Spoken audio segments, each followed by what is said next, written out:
Okay, I'm going to call our Plan Commission meeting for January 10th to order. Roll call, please. Chris Zellner, Here. Gary Hersberg, Bill Willems, Here. Brian Malish, Here. Chris Thomas, Here. Brian Wallace, Here. Kevin Phelps. Here. Okay, first item we have is minutes. Anybody have any changes or look for a motion? Move approval of the minutes of the last meeting. Motion by Phil Willems, Second. second by Kevin Phelps. Any other comments? Call the question. All in favor, say aye. Aye. Opposed? Opposed? Ayes have it. Public comment. Is there anyone here who'd like to address the Plan Commission and any items this evening? Do we have any forms turned in? We have no forms turned in. If anybody wishes to speak during one of the public hearings and they're not a presenter, there are public hearing forms on the podium. No takers? Thanks, Tracy. So if you do, please fill one of those out.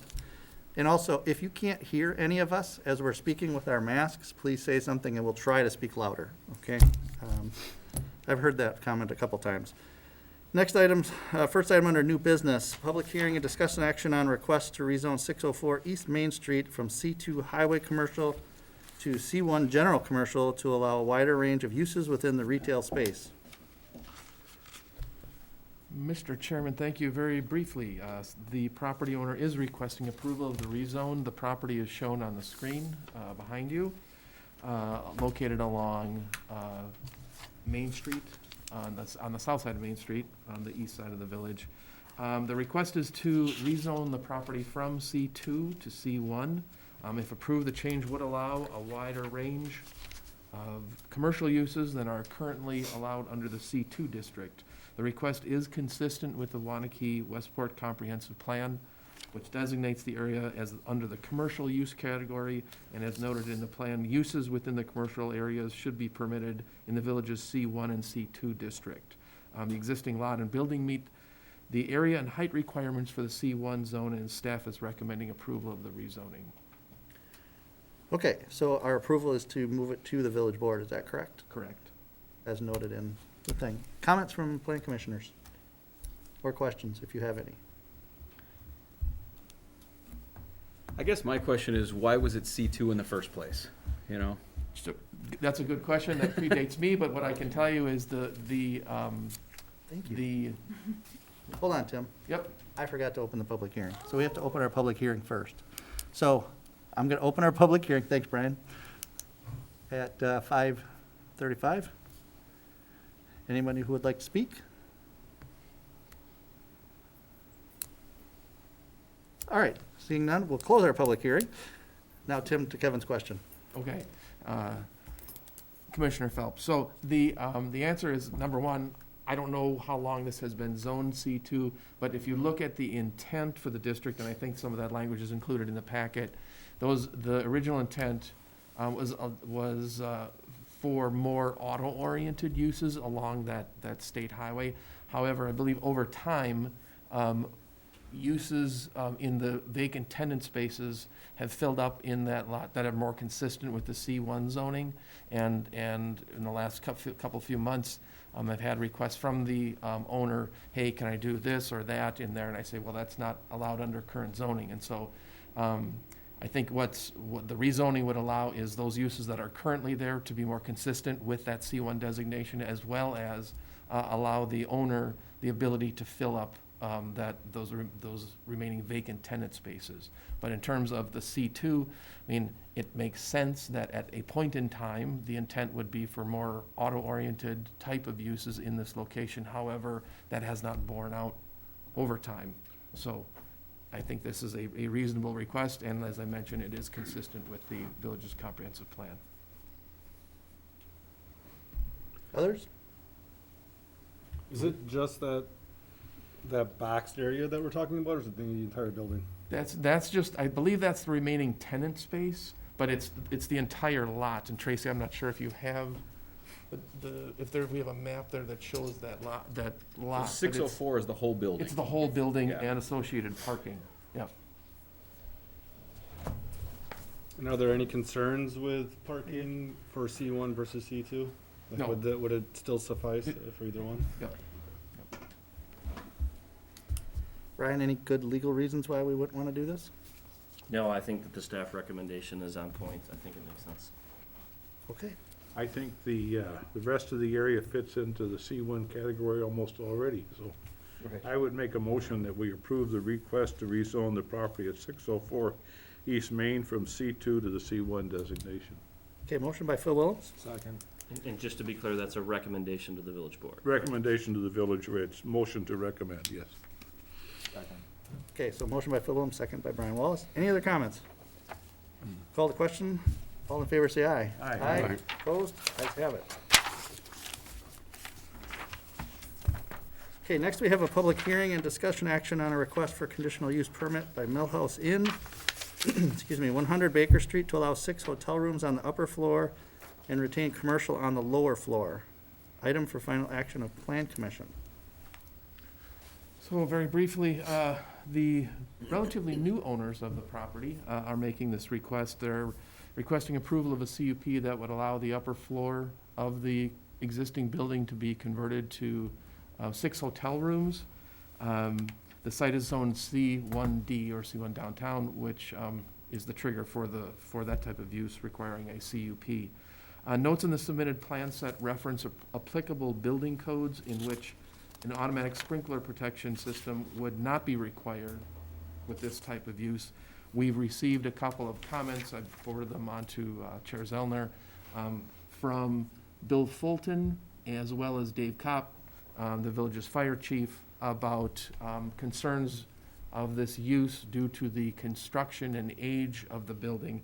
However, as noted on condition 2B of the CUP in the packet, before occupancy or construction could begin, this would have to get reviewed by the state plan reviewers, and they would have to sign off on what the appropriate applicable building codes are and associated sprinklering or non-sprinklering, et cetera, if required.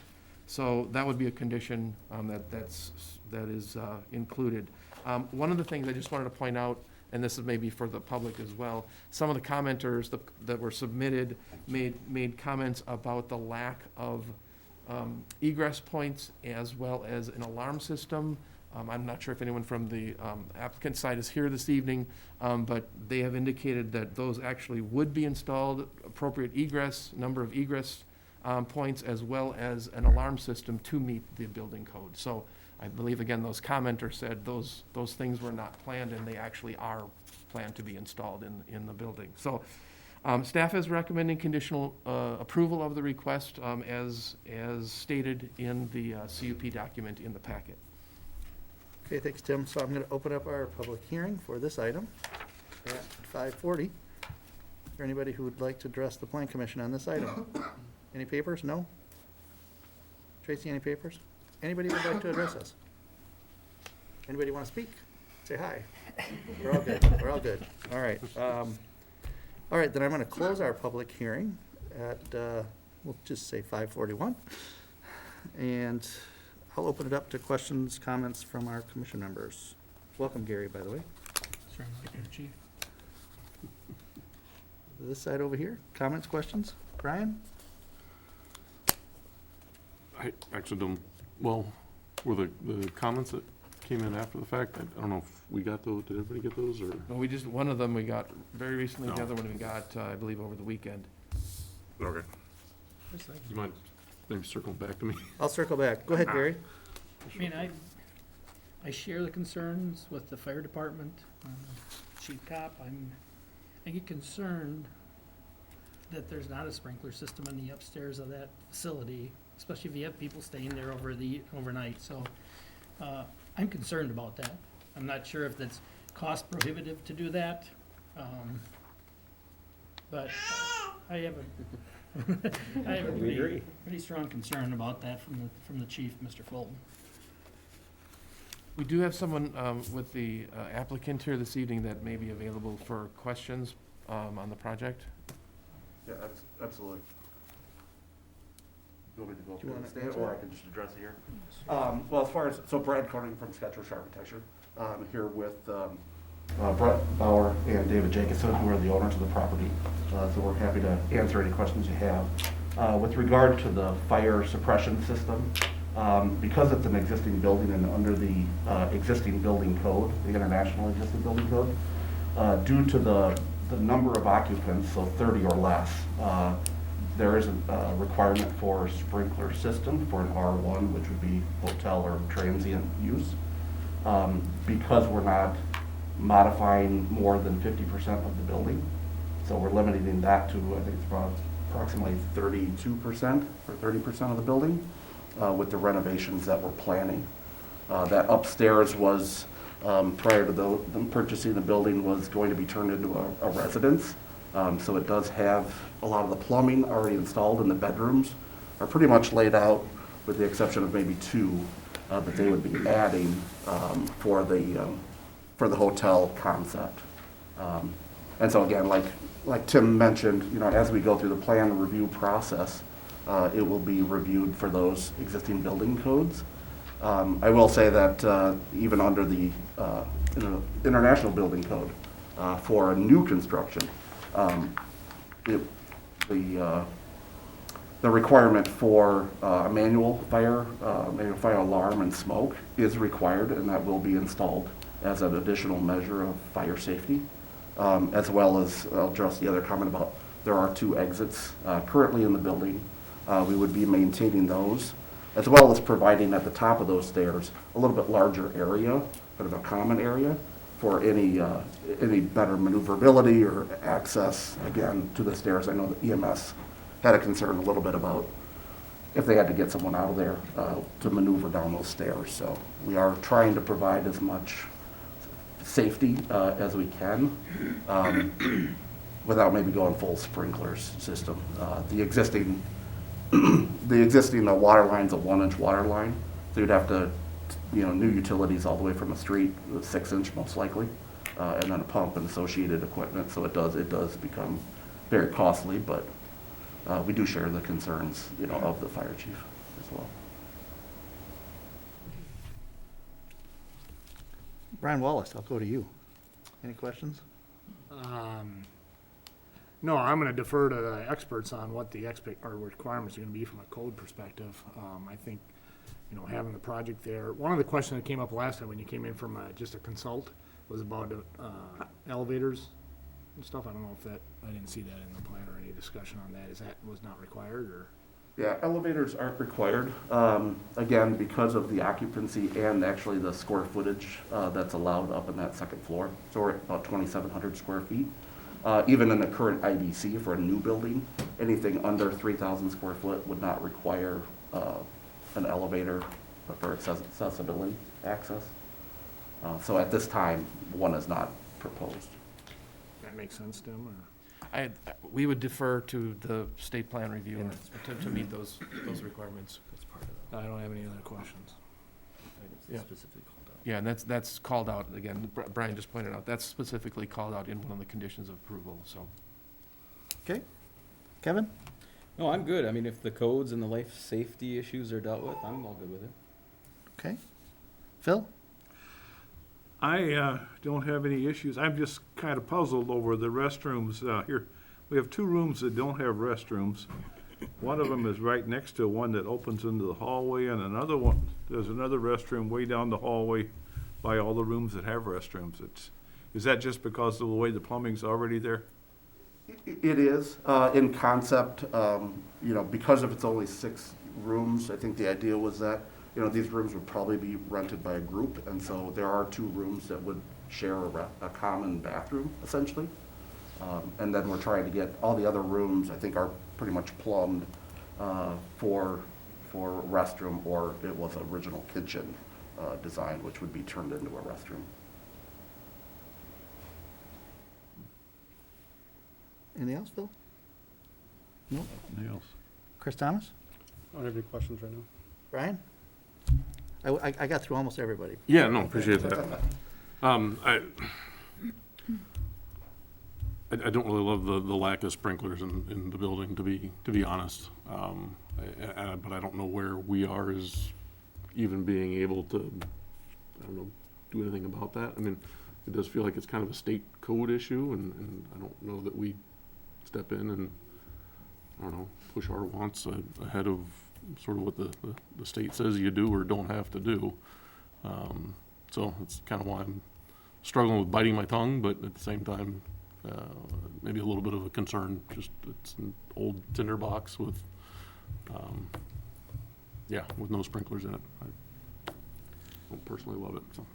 So I'll just say, let's just step back away from the sprinklers for a moment, because I think that's where some hesitancy is here. Is that Yes. fair with everybody? Yes. Okay. 100%. Outside of that, the concept of the building I love and it. what the use is, everybody good with that? Yes, So we like that, the I like issue that. is that. yes. So one of the things that we could consider, I don't know what the cost would be to have a sprinkler system in. What would we even look at for that, but I would guess it's substantial to get that there. Is we could consider, since this is in a TIF district, using TIF dollars to assist in getting the sprinkler system there. It's something we could consider, is all I'm saying. It's not that we have to do that, I'm just throwing different options out there. Because we like the concept, and the concern seems to be the same for everybody, which is the sprinkler system. As well as potentially the one thing that concerns me from where the fire chief was is getting the trucks there and where their access points are to get to help the building. That's another question that we could consider using some dollars to maybe work that, TIF dollars, if we wanted to. There's really not, short of us, by law, they don't have to put this in, but this is something that we could work with them to get done. That's what I'm getting at, from a safety perspective. Now, is that a good use of those dollars? I don't know. That's something we'd have to decide, but Tim, you had, Well, I was just, not TIF related, but just again, clarification. So if at the state plan review level, it's determined that sprinklers are required, then they're required. And then the applicants will have to make a decision at that point. So just again, just for clarification. So that's unknown at this point, whether they are or are not. That is what the architect currently says using the code, and that will be either corroborated or amended as it goes through the state plan review process. okay, so assuming we approve this, when does it go to that process? Well, we would need to see a site plan that meets all the conditions of approval, that I imagine that you're probably in the process of those, what do you want to say, balls turning or balls rolling down the hill in terms of submitting to state plan approval already. Correct. Yeah. So does it come back to us at any point in time, or will we just approve the conditional use and It then would, it's? yeah, it'll so go it to would state? be, you would, if you so choose, it would be as per the CUP as presented in the packet. So all the conditions of approval are listed therein, and if you wanted to, I guess, modify or add some of those short of the state mandated code issues, then I think that's, Yeah, so if we would approve the CUP at this point, then the requirements of the plan and the conditions that would just be at a staff level then, to Right, final correct, approval, yep. or final blessing, so to Correct. speak. Right? Do we know, Chris, does the Gathering on Main Street, do they have sprinklers upstairs? And again, that was a bar that was remodeled and turned into a, small hotel, but I don't know if there's sprinkling required in that facility. I guess my concern is, this is an old, I think, historic building in town, I believe. And there's a million reasons why I want this thing really to survive and continue, and I like their concept. I'm just concerned. I'm just concerned that, some of the issues that the fire chief brought up in his memo, I just share some of those. But again, they're state code. I guess if the state approves it, I may have a different thought. Okay. I'm hearing pretty much the same thing. I think we really like the concept. We like your project. It's the concern of the age of the building and what could maybe happen that we always have to be thinking about. And those things could happen right now, just like they could in the future, because the building is the building. And, so taking that into account is one thing. Where all of us probably, from a safety feature, look at it, now we're gonna put people sleeping in a bed in the dark. A fire breaks out during the day, probably gonna know a fire's gonna be there, easier to get out. That's where we're at, but I think the state is really gonna make this determination rather than us. And the great thing is that we like unanimously the concept, so Just another point of clarification, and I apologize for this, but under condition 2A, the site plan would come back before this body, but that would be, essentially post-code approval. Okay. And irrespective of the use, essentially what you're really approving tonight, if you approve this or you take action, is the use as a hotel with the conditions that are identified. Okay. Everybody's thinking hard right now. It's an interesting thing to look at all of you, because you're all kind of pondering right now this whole same concept. So,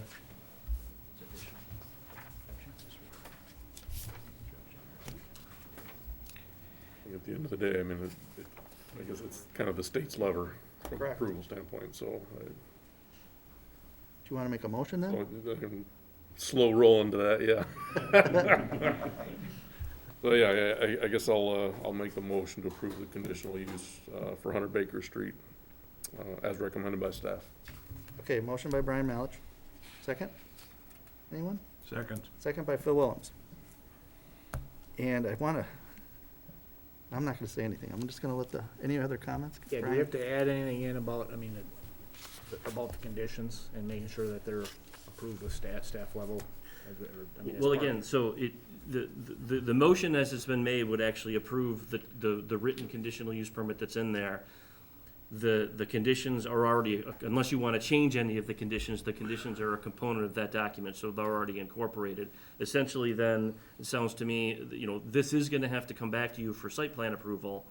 And the site plan is going to have to be consistent with the conditions. But most importantly, if the motion is passed, it is going to be able to be used as a hotel as long as all of the conditions are satisfied. Which is going to include going to the state to determine what is and is not necessary for purposes of fire code, elevators, things of that nature. Okay. Any others?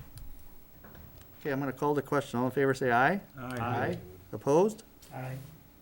You mean no? No. Okay. So it's 6-1. Okay, thank you.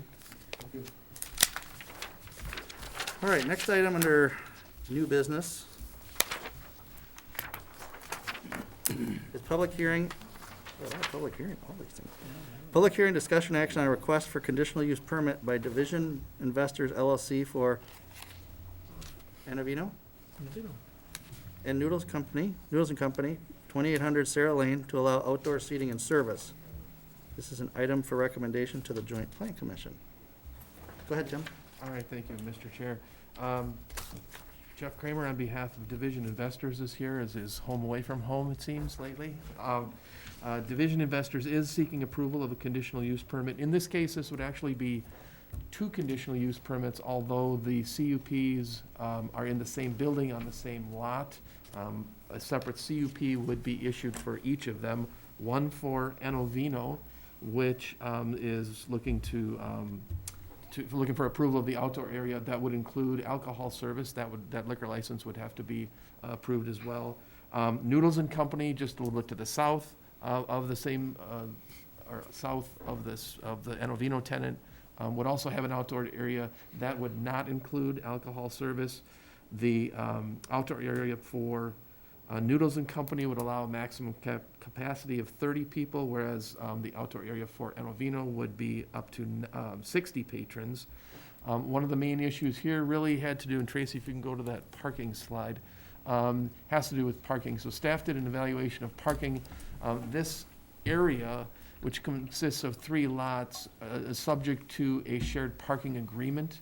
So while there may not be enough parking to accommodate all the uses per se at max capacity on this one lot, throughout all 3 lots, there will be. And so the 3 lots, it's kind of brown, green, and sort of purple area, those are all the areas that are subject to that shared parking. So staff is recommending conditional approval. The CUP and conditions associated with both CUPs are in the packet and are available for questions. So I'm gonna run this part, but we have to open up a public hearing first. Yeah, I would have somebody else run it if this is something you're gonna have to recuse yourself from, yeah. So I have an affiliation with the developer in the situation, so I'm gonna have Phil run this portion of it, moving forward. Let Gary, he's more experienced. Bill's Well, you guys- seasoned. Jump in. Phil, you can handle it. So you're basically open your public hearing, close it, and then have discussion. So that I can stay. You can say it. Okay, I guess we'll open the public hearing on the new business item number 3, the conditional use permits by Division Investors LLC for Reno, Vino, and Noodles and Company, 2800 Sarah Lane, to allow outdoor seating and service. And this is an item for recommendation, I guess, right? Yes, to the Joint Plan Commission. Okay, anyone that wishes to speak to the board, please do so. Nothing? After the public hearing, I can make a comment. Yeah? You can make a comment now, can you? Look at me. I don't. I think you can close the public hearing. Yeah. I can close it. All right. Now you're up, sir. Perfect. Thanks, Tim. I just had one comment on the conditional use permit. Item number 1 under additional conditions discusses limiting outdoor service to amplified music to 9 p.m. and 10 p.m. I think the amplified music portion of that is fine, but the outdoor service, I'd like to extend. On a nice evening in the summer, I can imagine people being out there quite a bit later on the patio, given it's a commercial district. Shouldn't be any implications with residents in that area. I'd like to suggest that if it's a staggered time, Sunday through Thursday be 11, and then weekends be midnight. That was my only comment. So can you repeat that, Jeff, on the weekend hours? Weekend hours, I'd like to have midnight. Fridays, Saturday? Sure. Okay. Or Thursday through Saturday. If you need to have a different set of hours for weekdays, then I would suggest 11, Sunday through Wednesday or something. With the fire pits out there, kind of the indoor-outdoor bar, people will be out there enjoying the few months of summer we have. Okay, thank you. I guess, board, we'll start at the end. We have other outdoor arrangements. Do we have what those hours are? We do, in fact, and Brian may be able to speak to it. Buck and Honey's, Lone Girl. Yeah, so, for example, Lone Girl has, I think, these either same or very similar hours. To which one now? Oh, to what's shown on the screen and what's in your packet. So, Not to what he's. sorry. So limitation of outdoor service and amplified music to 9 p.m. Sunday through Thursday, 10 p.m. Friday and Saturday. So that's consistent with other outdoor. What about Buck and Honeys? Are they comparable? My understanding is the hours that are in this are consistent with all of the other, whether it's Doughboys, Buck and Honeys, Lone Girl, every outdoor eating and drinking that we've had, I believe, has these hours. That doesn't mean you can't change it if you don't want to. You certainly have the ability to do that, and certainly we've had some things happen in the country since we've last addressed this issue. I would just say that if you do change it here, I would have an expectation that the other entities would come forward and make a similar request, and we'd have to have a rational justification to have different hours for different businesses if that's the direction that you want to go. I think the only issue I think we deal with is, some of the downtown locations, are very close to a residential. It may be the case of, even, say Kuko's, for example, they're across from an apartment building. That might even be a little different than, let's say, a Buck and Honey's or Vino or someone out in the business park that's, not near, but a residential That's a good area. question. Like, what about Octopi? This would be consistent with what we have for Octopi. And have we ever differentiated amplified music versus serving? It seems like that could be a differentiator. Yeah, I don't think that we've ever had that request before to make the differentiation, so that is certainly something that can be contemplated by this. I just want to make sure that everyone understands that if you make this change, and you certainly have the ability to make the change, just expect to see it from the other entities too. And there may be a rational basis to differentiate some depending on where residences are. But anytime you treat businesses differently, that becomes an issue. So is it two CUPs though, or two? In this case, right, so one for Enovino and one for Noodles and Company. So can I ask a question of the applicant? I'm assuming that you're only talking about the extended hours for the El Nino, not, I don't know if you know, yeah. Noodles and Company will be closed, yeah. not Noodles, right? Yep. Okay. Yeah, Noodles will be closed earlier, and Ovino will be open until probably midnight or something, And I can see, I don't know if these rules are enforced. I mean, I imagine people are sitting on patios at past 9 o'clock having dinner or drinks. But when I saw it in here, I just wanted to bring it up, so the business could try to be in conformance with the conditional use.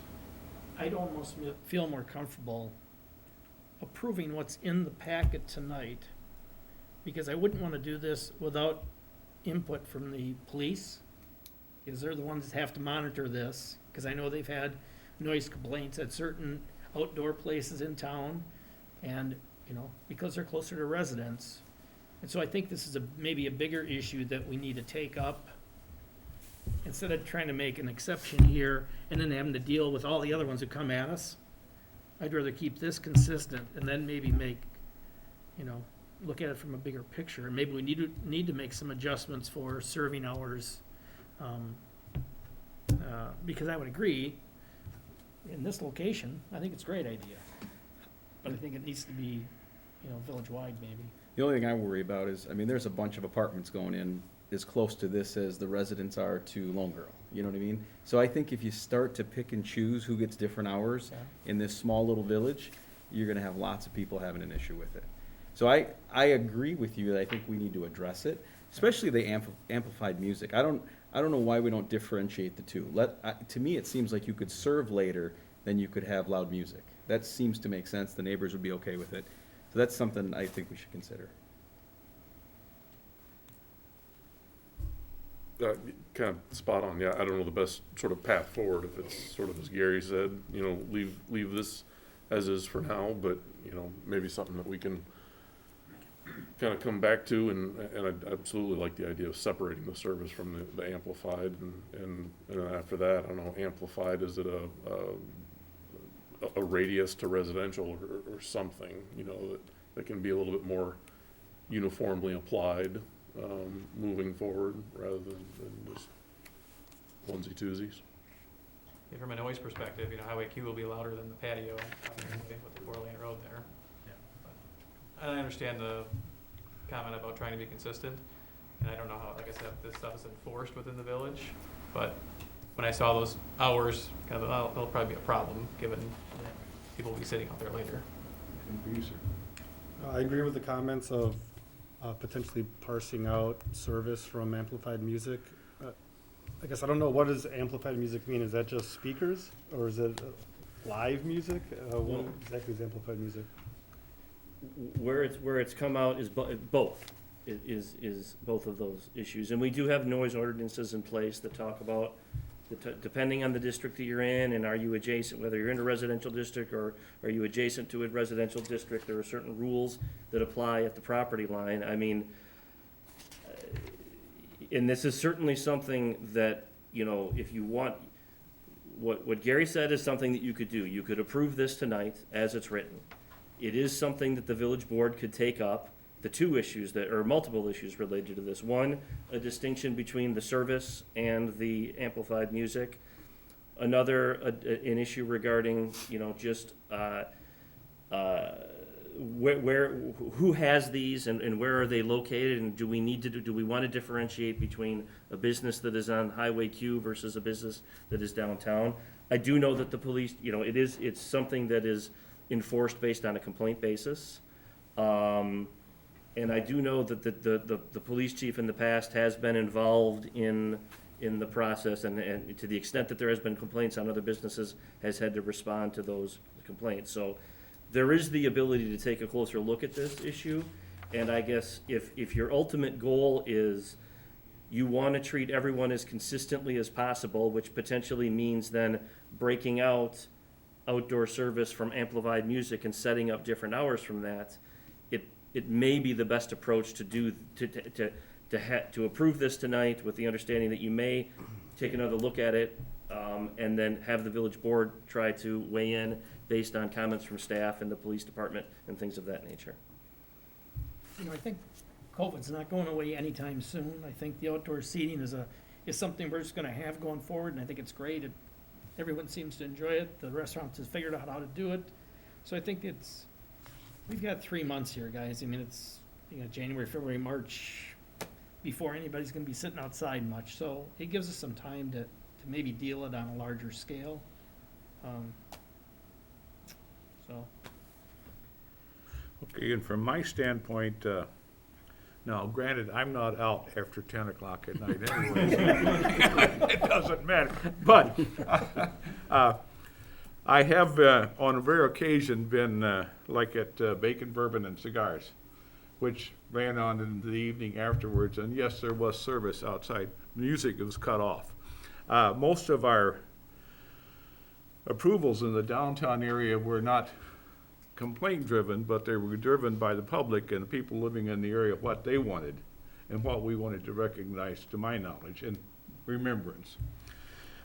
Also, I think we're in dangerous territory if we take a newcomer and give them something that the people have never had before.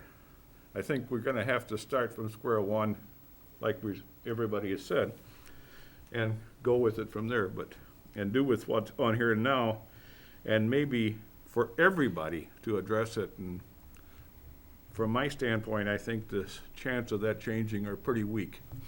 I would just so that you're aware, other communities are wrestling with the exact issue that you're wrestling now, essentially understanding the impact that COVID has had, understanding that people now have a desire to, when they go to an establishment, maybe eat outside, and have been looking at extending those hours. Now, just because other communities have done it, it doesn't mean the village has to do it, but other communities have wrestled with that at, for example, the common council level, and have made some changes. But I think the board, this group feels it's an issue to take to the village board for everybody, as opposed to just changing it for this applicant here now. Is that correct? Yep, I think so. so how about if I made a motion, Phil? Now, are you gonna have to have two motions, one for Eno Vino and one for Noodles? Well, it depends on how you break this How you out. change it. Okay. It may be the case. There you go. I'd make a motion to approve the conditional use permits for the 2800 Cyril Lane to the Joint Plan Commission as recommended by staff. So just what's here, the hours that are on the document. And a second by, I'd second that. any discussion? Can I ask a question about the parking? So you mentioned there's enough parking throughout all 3 lots to suffice this. How close are we when you look at the parking for all 3 lots? So it kind of depends on what happens on the easterly lot, and we might be talking about that next to a degree. But it's based on the gross square footage and tenant type that's anticipated in all of those lots. So when you say how close are we, again, it depends. If there were to be another restaurant type use in one of these buildings, we may have to look at that again, because then that may generate more traffic demand. Depends on if it's at, dinner peak time or something like that.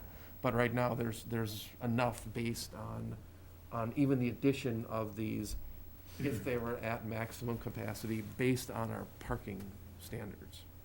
Yeah, it appears like Maybe the businesses that are in there and kind of align with each other as far as when those peak times would be, at least from what I can tell, so. Well, I was gonna mention, so to really understand parking, you should look at time of day analysis.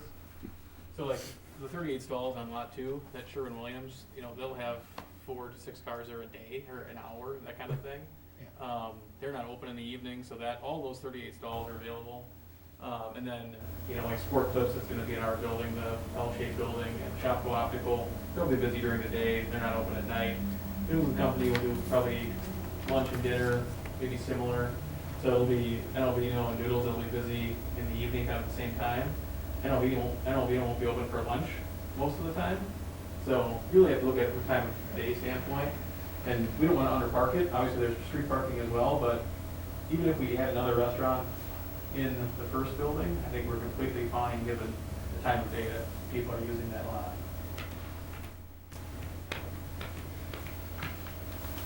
Okay. Any other comments? If not, we call the question. All in favor? Aye? Aye. Opposed? Okay, you're back on deck. Can I ask a question? You should go ahead. Not to you, about what we just talked about. Can I ask a question? I just want to know when they open. What's the anticipated open? Because I want Roberta to know this so she can report it. Benevento and Noodles, what are the kind of the, out there in. That's a tough question because of all the supply chain stuff. I know Vino's hoping for early summer, and Noodles is probably hoping for late spring kind of a thing. But they're all working on getting plans approved and getting materials and that kind of thing. All right, I mean, the vote was done. I think that was okay. wasn't it? You're fine. Okay, all right. Thank you. All right, number 4, public hearing and discussion action on a request by Ford Development Group on behalf of Division Investors LLC for an amendment to the general development plan of the Woodland Crest Plat to allow automotive repair on Lot 3 of CSM 15534 and 2820 Sarah Lane. This will be a recommendation to the village board. And also, if you guys just noticed what I said, Division Investors, that would also be why I recused in the last one. So I will be recusing from this one as well. So, Phil, you're still up. Oh, yeah. You know, you don't even get any prep time with this. Okay. Yeah, like I say, you don't get any prep time. Use this if you want. Yeah, could we put it back on the screen, the site, or there? So where is the auto repair shop gonna go in there? So this is, if I may, Yes, give sir. a quick brief overview. So this request would be applicable only to what is shown as Lot 3, sort of that purple area. Yep, thanks, Tracy. So the applicant is seeking approval of an amendment to the Woodland Crest GDP to essentially amend the text to allow automotive maintenance and repair use on this lot, and only this lot, Okay, so, by right. So that's the request. okay, so now that I know where it is, everybody else probably knew. Now we can open the public hearing. Only because I needed to know.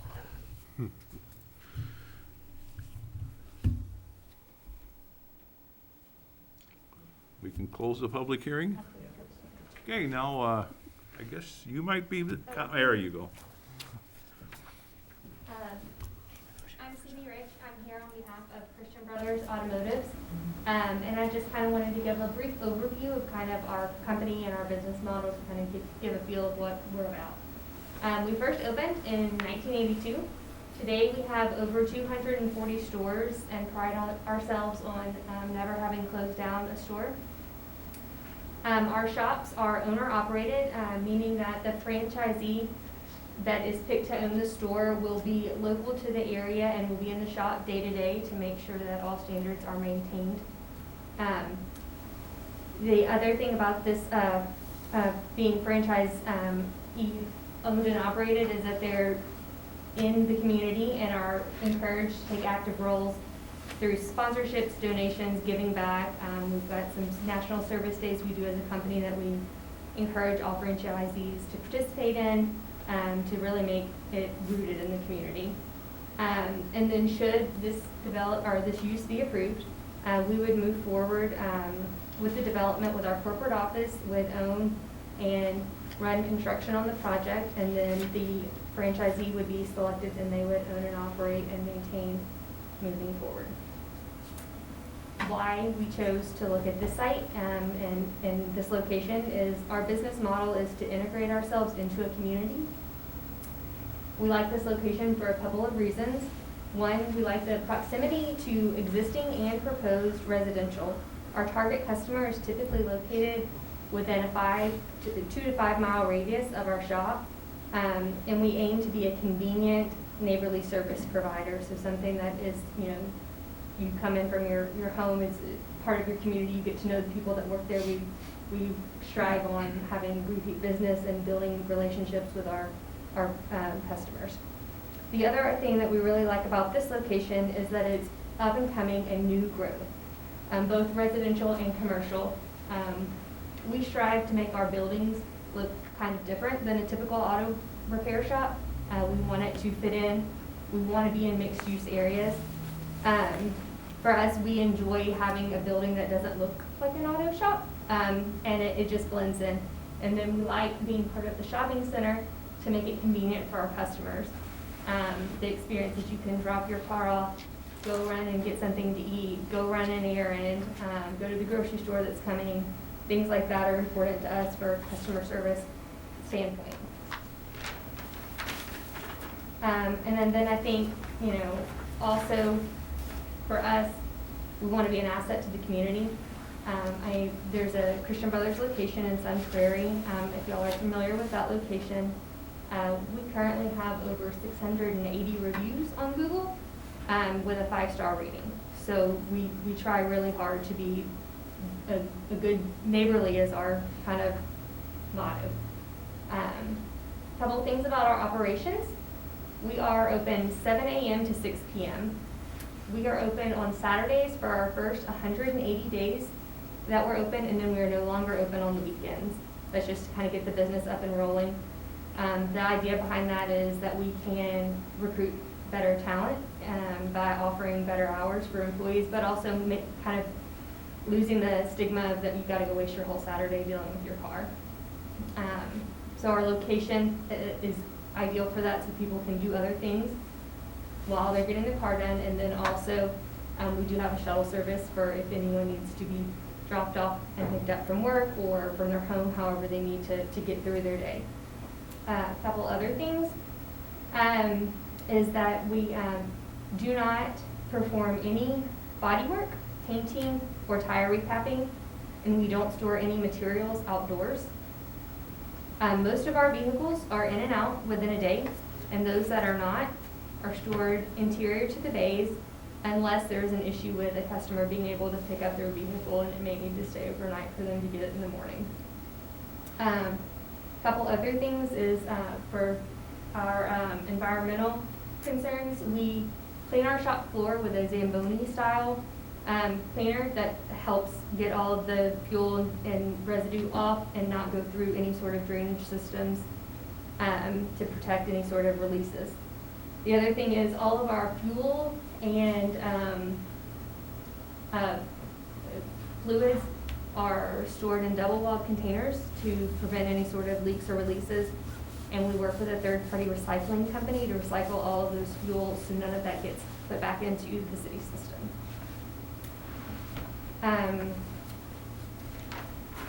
And then another thing about our locations is noise, which is a concern with an auto use. Our buildings are masonry and stone. Our air compressors are located in a completely enclosed air compressor room with masonry and stone walls and a steel door to contain sound so that we don't disturb adjacent properties. On average, our noise levels are between 50 and 55 decibels. For reference, that's about roughly what an air conditioner is. And based on the National Transportation Noise Maps, Highway Q averages about 60 to 70 decibels, and Simon Crest ranges between 50 and 55. So as far as noise is concerned, your road noise is really going to be the superseding noise in that area, not the repair shop. The other thing about our noise is that we've got locations across the country that are next door to early child care development centers, elementary schools, and residential, and to date we have never had a noise complaint. Couple of other things, our architectural standards, as I kind of stated before, we look to make ourselves a part of the community, which includes the look of our building and fitting in. Our typical building has a cottage-style office with the attached bays. It's typically masonry, brick, and stone. For this particular site, given that it's gonna be, if it's approved, would be within the existing shopping center, we would want to utilize matching materials and colors to match the surrounding developments. We have, if you can scroll down, a couple of very preliminary renderings of just something we would be interested in on the site. So to kind of fit in with the look and the feel of that shopping center and that new development in that area. Also, in addition to the colors, we would be looking at putting on the rear of the building and on the sides of the building architectural elements so that the roadways have visual interest, some false windows, things like that, to make sure that it is a four-sided building. A couple of other things, if we can scroll up to the site plan. We have two site plans that we've kind of preliminarily put together. I think there was some concern with the apartment complex that will be to the south of this site and what visually that looks like. So we kind of have played with this L-shaped building. It would allow that there would only be 3 bays facing towards the apartment complex. The rest of them would be facing away.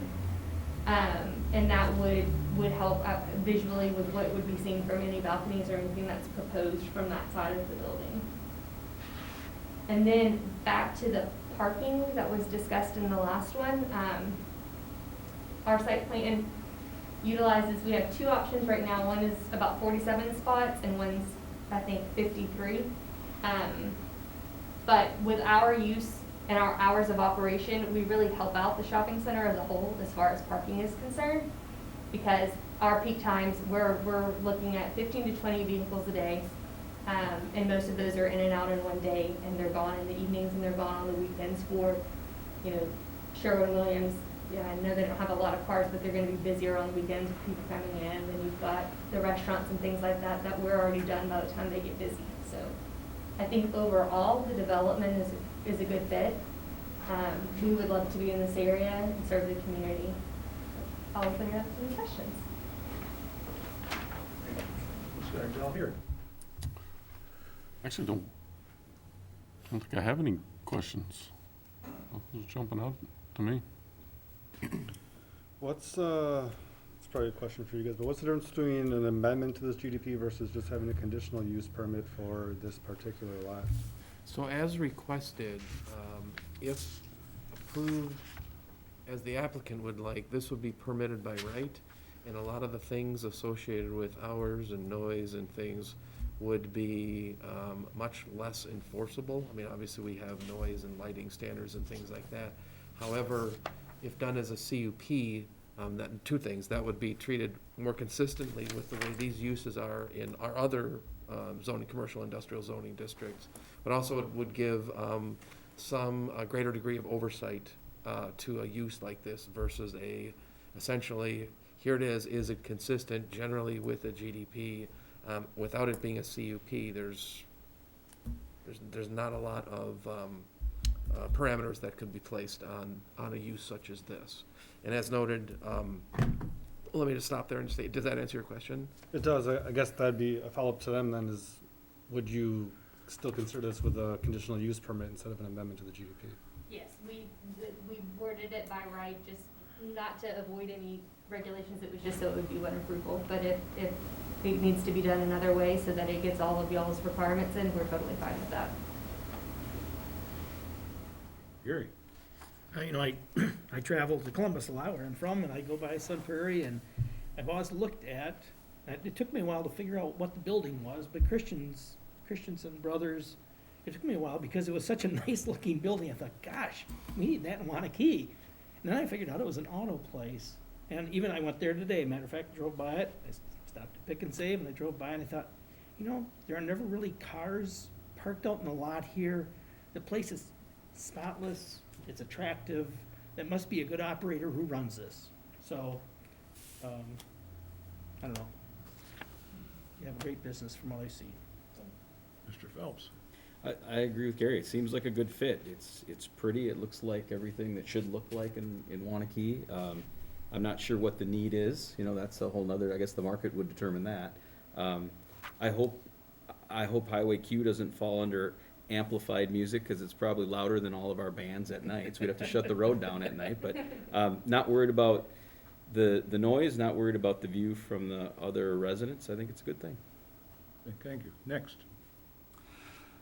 Yeah, I would echo the same sentiments. If I had to make a recommendation, though, I would go with the L-shaped building, just to try to keep even the appearance or being able to look at the doors and stuff like that. I think it kind of keeps it hidden a little bit, and from the general public. I agree. Or the traveling public, on a day-to-day basis. So. Okay, will this be built before you get a franchisee? So Or are you gonna, typically, we have a franchisee before we actually go under construction on our shops. We will in some cases start construction, but only in about 10 cases of all of our stores have we ever opened without a franchisee in place.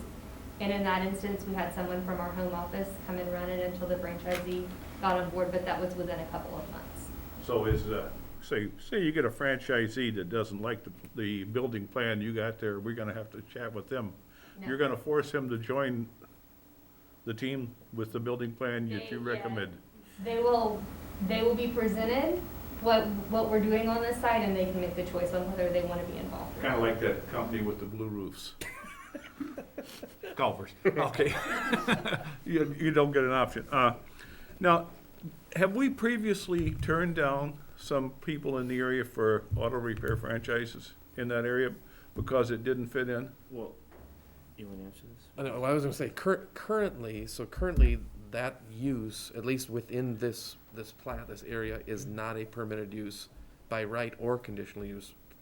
So when the GDP was created, there were certain uses that were not allowed to conform to the general intent for this overall development node. And this type of use was singled out as a non-permitted use. So, but in answer to your question, I don't know. That may be a question for Tracy or Brian, in terms of have we said no to a specific use like this? I don't know. I'm sorry, I can't answer that.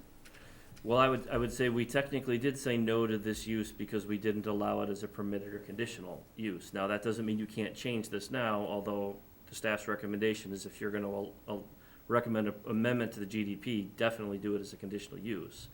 But I can tell you, this GDP, if you go to the south for Kilkenny Commons, there is only one zone in which auto service would have been allowed. All the other zones, it was not allowed. And if you look across the street to where the Quick Trip is gonna be going, where Peaceful Valley Parkway gets extended, part of the approval for that lot at this point has been, yeah, we'll rezone the property to C1, but it has to be deed restricted, that it can only be used as a convenience store for Quick Trip, because the village did not want to open up the other side of the road for all of the different uses, conditional or permitted in C1. So has this particular use specifically been rejected? No, but nobody's applied for it at this point, in part, I think, because of some of the way that the zoning documents have been drafted. You still have the authority to make you can make a recommendation to the Joint Plan Commission. Joint Plan Commission can make a recommendation to the village board that we modify this to either be a permitted or a conditional use, but it hasn't been rejected yet because it hasn't come up. Okay, thank you. Okay, any other discussion? Yeah. You got this one? Anybody want to make a motion?